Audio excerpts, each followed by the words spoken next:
What's going on, everybody? Welcome back to episode 2 of the FitFaithDad channel. My name's Danny. If you're feeling stuck in your habits, your health, or the calling God has on your life, then you've come back to the right place.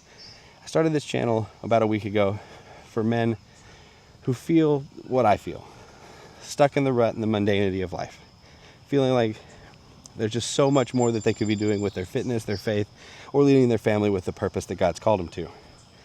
So if that's you and you've come back to watch video 2, just know I appreciate you. Let's get into it.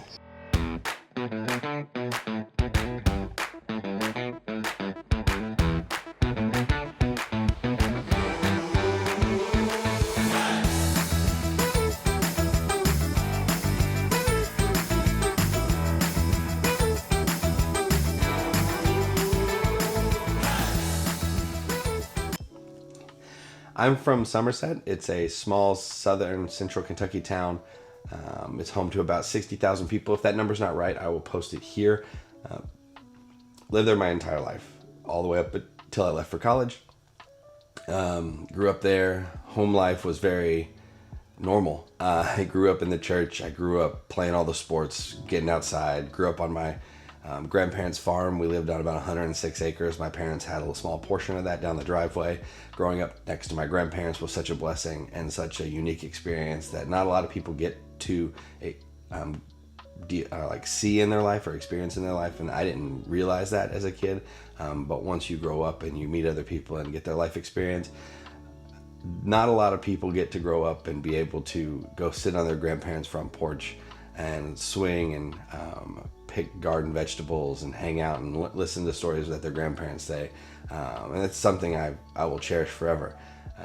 I grew up down the road from my grandparents. My parents are going on year 39, or they're going on year 40 of their marriage. Actually, they just hit 39 back in April. So I love you guys so much. They have set such a strong foundation and example for me and my family and all my siblings to just show us what a lasting, loving, Christian-filled marriage is.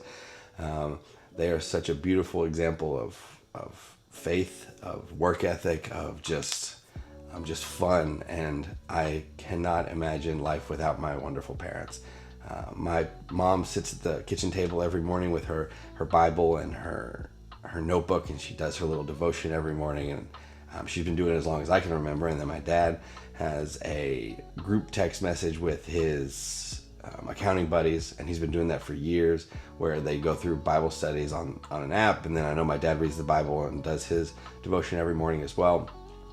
And honestly, my parents have set such a grounded, perfect example. Not perfect, sorry, mom and dad, but you guys have set such a wonderful example for me and all my siblings to show us that faith has to be the start of your day. God, if you start your day with Jesus, then everything else doesn't matter. You can have the worst day, but if you start your day with Jesus, then everything else is just going to be a smidge better, and that's what matters. My family works really hard. My dad did such an amazing job when we were kids, and still does to this day. He's an accountant, so when during tax season he's super busy, and he owns his own accounting firm. So whenever during tax season he'd wake up at 4 a.m., maybe even earlier, to be in the office bright and early before any of us kids got up out of bed. But the one thing I do remember is he was always home with us and always at our games in the afternoon, and he was at least there for dinner with us. And that is something that I want to take and make sure I utilize with my children in the future. And I'm so thankful for my family, and I am one of 6 kids. I have 4 adopted siblings, and then a 1 biological brother. I will get more into that story later on in a video further down the line, so look forward to that. But that's just a little bit about who I am, what shaped me, and who I am today. And I'm excited to share more about that in the future. Well, my faith journey has been pretty stereotypical. I went to church every Sunday. If you name it, that it was going on at church, we were doing it. Bible school, Sunday school, FCA leader in high school, at school, on my sports teams. And I mean, it was wonderful. I can't imagine my childhood without church. I don't know what we would have done on Wednesday nights, or that one week during the summer, or multiple weeks during the summer, like Vacation Bible School. Also, Ashland Community Church Vacation Bible School later this July. be there. But then I got to college and the wheels fell off, because it's like that old analogy. You're sitting in a chair and someone's trying to pull you off. And it's going to be so much easier for people to pull you out of the chair and onto the floor than for you to pull someone off the floor up into the chair. And I can honestly say that analogy rings so true with me.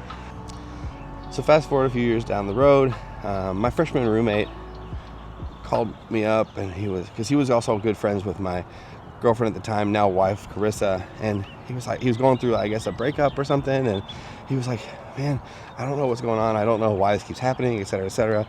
And he's just like, I don't know where to turn. And my wife, being just the amazing woman she is, goes, well, let's just go to church. Let's try to do, she's like, Southeast has this like college age ministry thing on Tuesday nights, so we'll go. And we went, and man, I just remember he was dealing with his thing, but God was working on me. I was convicted. There was a spot in my heart that needed filled, and it was that God-sized hole that they always talk about. Man, it was there. And I just remember we talked after. We started going to church probably periodically, not perfect. We were still in college, still trying to live both lives, I guess is the best way to put it. But I started going on Sundays a little bit here or there with her family. We went to Sojourn downtown Louisville a couple times here or there.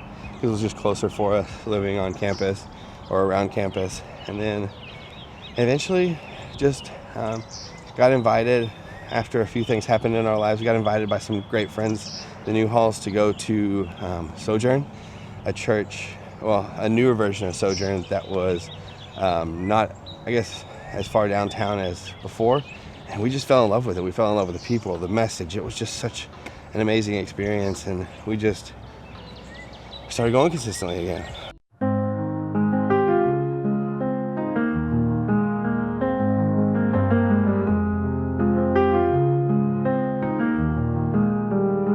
All right, so before I get into the goals that I have for the end of 2025, I'd like to get into how goal setting for me has shifted, and my mindset about it all has shifted in the last 6 to 8 months. I had a conversation with my pastor Joe back in the beginning of the year, and he explained something to me about goals. He noticed that when I set my goals for my fitness journey, that I set these big ones. I'm gonna run a marathon. I'm gonna run an ultra marathon. I'm gonna lose 60 pounds in 6 months. There's all these big outlandish things. I'm gonna read the Bible in a year. There's all these goals that, like, they're so either short term that they're hard to get to, or they're so long term that there leaves this undeniable chance that you're gonna fail. And he explained to me that that's what the devil wants us to do. The devil wants us to set these outlandish goals that we fail at, and then we blame God for, or we blame ourselves, or we're just like, oh man, I wasn't set up for the right success. I didn't have everything I needed. I didn't have all the resources in place. But that's not what we're called to do. That's not what God wants us to do. That's what the devil wants us to do. He wants us to be disappointed. The devil hates when we set small, attainable, reachable goals. And that stuck out to me when we had that conversation. And that's something that my goals, some of them might be a little big, yeah, because you guys know I'm running a marathon this fall. I'm going back to Indy, do the Monumental, and I'm going for a big PR.